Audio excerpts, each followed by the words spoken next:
پورے جانوروں کو دیکھو، ان کا رزق ان کے سامنے پڑا رہتا ہے، سر جھکا کر کھاتے ہی کہ نہیں کھاتے؟ بکری اپنا چارہ زمین پر چاٹ کر کے کھاتی ہے، بیل، بھینس، کتا، بلی، جس کو بھی آپ کھانا ڈالیں، پانی ڈالیں، دودھ ڈالیں، جو کچھ بھی ان کی غذائیں ڈالیں، وہ اپنا سر زمین پر رکھ کر کے اپنی زبان کو کھانے سے لگا کر کے کھاتی ہیں، سر نیچے کر کے کھاتی ہیں۔ اشرف المخلوقات کو اللہ تعالیٰ نے یہ عزت بخشی ہے کہ تمہارا سر رزق کے سامنے بھی جھکنے نہ پائے، یہ صرف اللہ نے اپنے لیے بنایا ہے، وہاں پر بھی جھکنے نہ پائے، تم ہاتھوں سے اٹھاؤ اور اپنے منہ تک لے جاؤ۔ کچھ جانور ہو سکتا ہے اس طرح کے کھانے میں ہوں، لیکن تفسیر میں فرمایا کہ اشرف المخلوقات کی یہ عزت ہے کہ اللہ نے تمہارے سر کو رزق کے سامنے بھی جھکنے نہیں دیا۔ میرے عزیزو، جس کو اللہ تعالیٰ نے اتنا پاکیزہ بنایا ہے کہ اس صورت کو اللہ قرآن میں فرماتا ہے کہ ہم نے سب سے بہترین صورت اگر اپنی مخلوق میں کسی کو دی ہے تو وہ انسانوں کو دی ہے، انسانوں کو سب سے بہترین صورت دی ہے۔ اس کی لاکھوں کی مخلوق ہیں، جانور ہوں، پرند ہوں، جنات ہوں، ملائکہ ہوں، سب مخلوقات ہیں۔ ان مخلوقات میں سب سے اچھی صورت کس کو ملی ہے؟ انسان کو ملی۔ اگر انسان کو سب سے اچھی صورت نہ ملی ہوتی تو کبھی انسانوں میں اللہ اپنے محبوب کو نہیں پیدا کرتا، وہ اور اچھی صورت والوں میں پیدا کرتا۔ محبوب صلی اللہ علیہ وسلم کا انسانوں میں پیدا ہونا اس بات کی علامت ہے کہ اللہ نے اس انسان کو سب سے اشرف صورت عطا کی ہے۔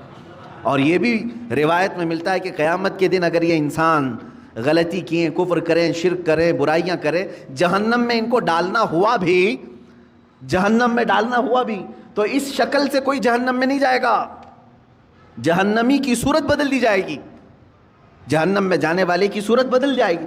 بلکہ فرمایا گیا کہ اگر وہ جہنمی، ایک جہنمی جس کے بارے میں کہا گیا ہے اگر وہ مکہ اور مدینے کے درمیان بیٹھ جائے تو اس کے دونوں ہاتھ پھیل جائیں گے، 450 کلومیٹر کا فاصلہ ہے، اتنا بڑا اور چوڑا اس کو بنا دیا جائے گا، اور اس کا صرف ایک کان ایک ہاتھی کے برابر، اس کے جبڑے پہاڑوں کے برابر ہوں گے۔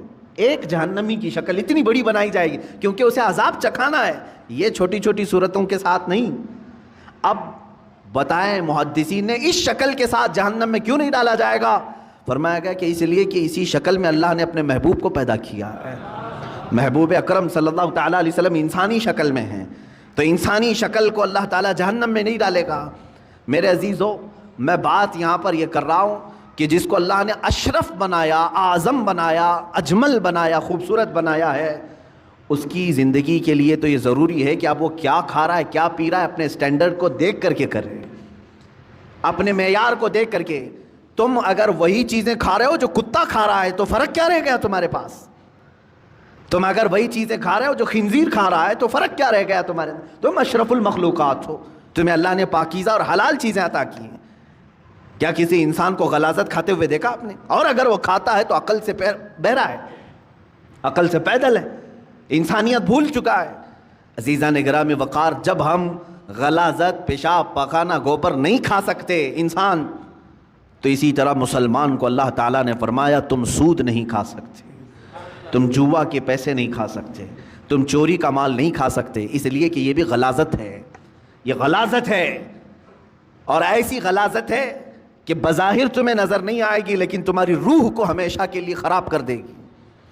کچھ چیزیں زہر ہیں میرے عزیزو، پوائزن، اگر پوائزن پی لو تو ہو سکتا ہے کہ تمہاری جان چلی جائے، گوشت کے ٹکڑے گل جائیں، انتڑیاں کٹ جائیں، لیکن جو حرام پوائزن ہے، سود ہے، جس کو آپ فائنانس کہو، بڈی کہو، بیاج کہو، کہ کوئی بھی نام دے لو، شراب حرام کر دیا اللہ تعالیٰ نے، یہ پوائزن ہے، زہر ہے مسلمان کے لیے۔ جوا حرام کر دیا ہے شریعت اسلامیہ نے، اس سے جو بھی آمدنی ہوئی، جو بھی انکم ہوئی، یہ غلاظت ہے، یہ پوائزن ہے۔ یہ جب ہمارے پیٹ کے اندر جائے تو کیا ہوتا ہے جانتے ہیں؟ دنیاوی زہر تمہارے جسم کو ناکارہ کر دے گا، لیکن اللہ کے حبیب صلی اللہ علیہ وسلم نے فرمایا جس نے حرام لقمہ اپنے پیٹ میں ڈالا تو پھر وہ گوشت جنت میں کبھی نہیں جا سکے گا، حرام سے پلا ہوا گوشت جنت میں داخل نہیں ہوگا۔ میرے آقا صلی اللہ علیہ وسلم نے فرمایا اس کے لیے سب سے بہترین چیز ہے کہ اس پیٹ میں جہنم کی آگ بھر دی جائے، دوزخ کی آگ ہی بھری جائے گی۔ اے مومنو، تمہارے لیے اللہ تعالیٰ نے جو راستے بیان کیے ہیں ان راستوں سے ہرگز نہ ہٹنا، ہرگز نہ ہٹو۔ قرآن پاک میں اللہ تعالیٰ نے ایک جگہ نہیں کئی جگہوں پر ارشاد فرمایا کہ تم زمین میں پھیل جاؤ، اللہ کا رزق تلاش کرو۔ اب میں آپ کو یہاں ایک پریکٹیکلی بات بتا دوں، میں نے جن چیزوں کو منع آپ کے سامنے ابھی منع کے طور پر پیش کیا، چوری ہوئی یہ حرام ہے، سود یہ حرام ہے، جوا یہ حرام ہے، شراب کے پیسے یہ حرام ہیں، یہ 4-5 چیزیں میں نے گنائے نا۔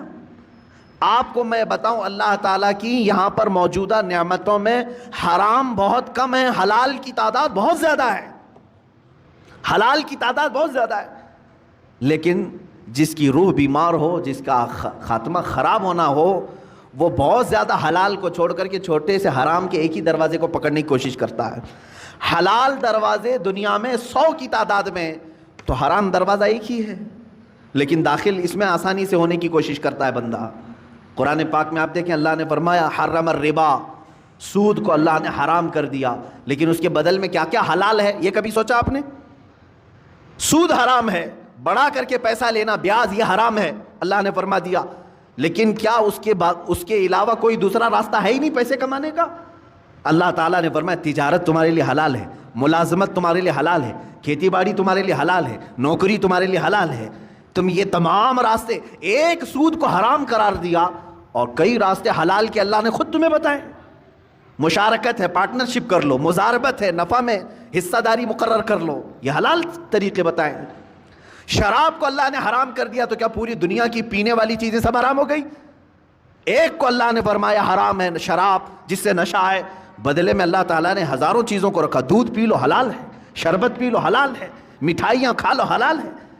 حلال کی تعداد دنیا میں بہت ہے، حرام کی تعداد کم ہے، لیکن انسان جب شیطانیت پر اتر آتا ہے تو ہزاروں حلال کو چھوڑ کر تھوڑے سے حرام میں ہی جانا پسند کرتا ہے۔ سورہ قیامہ کی آیت ہے، اللہ رب العزت فرماتا بل یرید الانسان لیفجر امامہ، انسان یہ چاہتا ہے کہ اس کے سامنے بے حیائی کی جائے، وہ پسند اسی چیز کو کرتا ہے اکثر۔ تمہیں اللہ تبارک و تعالیٰ نے اگر کسی چیز کو دیکھنے سے منع فرمایا اجنبی عورتوں سے، تو کیا تمہارے لیے کوئی عورت دیکھنا حلال ہی نہیں ہے؟ تمہاری ماں کو دیکھنے پر کعبہ مکرمہ دیکھنے کا ثواب رکھا گیا، تمہاری بہنوں کو دیکھنا تمہارے لیے حلال رکھا گیا ہے، تمہاری بیویوں کو دیکھنا حلال رکھا گیا ہے، بلکہ ثواب بھی رکھا گیا ہے، تمہاری بیٹیوں کو دیکھنا تمہارے لیے حلال رکھا گیا ہے، ثواب بھی رکھا گیا ہے۔ ایک اجنبی خاتون کو دیکھنا حرام اللہ نے فرمایا ہے، تو ایسا نہیں کہ پوری دنیا کی عورتیں تم کو دیکھ نہیں سکتے۔ عزیزان گرامی وقار، حرام کی تعداد کم ہے اور حلال کی تعداد زیادہ ہے، لیکن جس کے اندر جس کا باطن خراب ہو چکا ہو، اس کی طبیعت حرام کی طرف ہی مائل ہوتی ہے۔